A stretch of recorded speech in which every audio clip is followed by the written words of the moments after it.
दोस्तों नमस्कार। ज्ञान सरिता चैनल में आपका स्वागत है।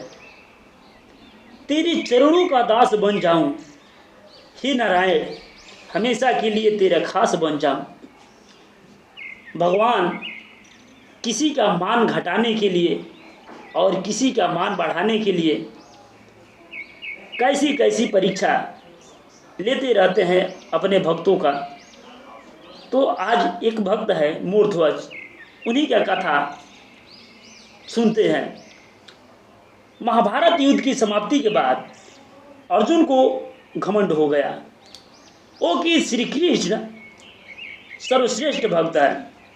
अर्जुन सोचते कि कन्हैया ने मेरा रथ चलाया, मेरे साथ रहे, इसलिए मैं भगवान का सर्वश्रेष्ठ भक्त हूँ।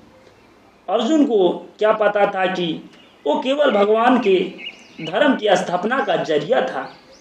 फिर भगवान ने उसका अभिमान तोड़ने के लिए उसे एक परीक्षा का गवाह बनाने के लिए अपने साथ ले गए। श्री कृष्ण और अर्जुन ने जोगी का भेष बनाया और वन से एक शेर पकड़ा और पहुंच जाते हैं भगवान विष्णु के परम भक्त राजा मूर्ध्वज के द्वार पर। राजा मूर्ध्वज बहुत ही दानी और आवभगत वाले थे। अपने दर पे आए किसी को भी वो खाली हाथ और बिना भोजन के जाने नहीं देते थे। और दो साधु एक सिंह के साथ दरवाजे पर आए हैं, ये जानकर राजा नंगे पांव दौड़कर द्वार पर गए और भगवान की तेज से नतमस्तक हो अतिथि स्वीकार करने के लिए कहा। भगवान कृष्ण ने मूर्ध्वज से कहा कि हम मेजबानी तभी स्वीकार करेंगे जब राजा उनकी शर्त मानेंगे। राजा ने जोश से कहा, आप जो भी कहेंगे मैं तैयार हूँ। भगवान कृष्ण ने कहा, हम तो ब्राह्मण हैं, कुछ भी खिला देना, पर ये सिंह नरभक्षी है। तुम अगर अपने इकलौते बेटे को अपने हाथों से मारकर इसे खिला सकते हो तो ही हम तुम्हारा अतिथि स्वीकार करेंगे। भगवान की शर्त सुन मूर्ध्वज के होश उड़ गए। फिर भी राजा अपना अतिथि धर्म नहीं छोड़ना चाहता था। उसने भगवान से कहा, प्रभु मुझे मंजूर है, पर एक बार मैं अपनी पत्नी से पूछ लूं। भगवान से आज्ञा पाकर राजा महल में गया तो राजा का उतरा हुआ मुख देखकर पतिव्रता रानी ने राजा से कारण पूछा। राजा ने जब सारा हाल बताया तो रानी की आंखों में अश्रु बह निकले।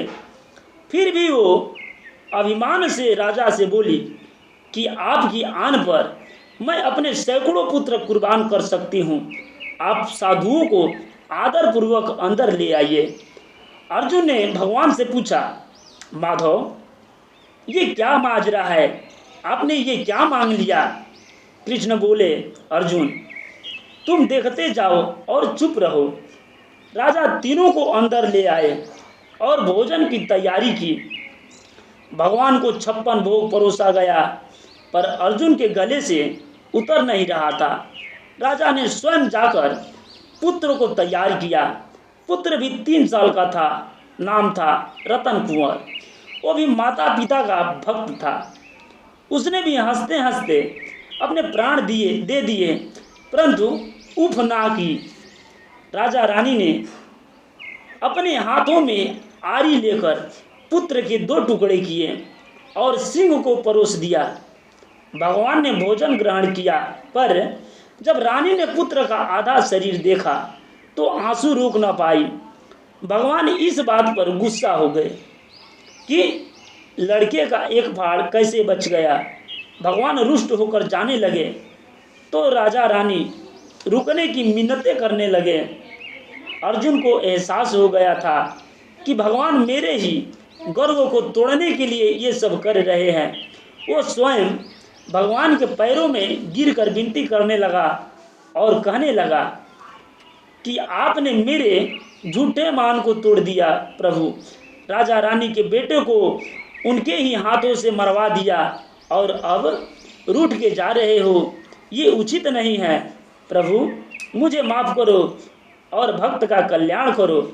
तब केशव ने अर्जुन का घमंड टूटा जान रानी से कहा कि वो अपने पुत्र को आवाज दे। रानी ने सोचा पुत्र तो मर चुका है, लेकिन अब इसका क्या मतलब है। पर साधुओं की आज्ञा मानकर उसने पुत्र रतन कुंवर को आवाज लगाई। कुछ ही क्षण में चमत्कार हो गया। मृत रतन कुंवर, जिसका शरीर शेर ने खा लिया था, वो हंसते हुए आकर अपनी माँ से लिपट गया। भगवान ने मोरध्वज और रानी को अपने विराट स्वरूप का दर्शन कराया। पूरे दरबार में वासुदेव कृष्ण की जय जयकार गूंजने लगी। भगवान के दर्शन पाकर अपनी भक्ति सार्थक जान मोरध्वज की आंखें भर आई और वो बुरी तरह से बिलखने लगे।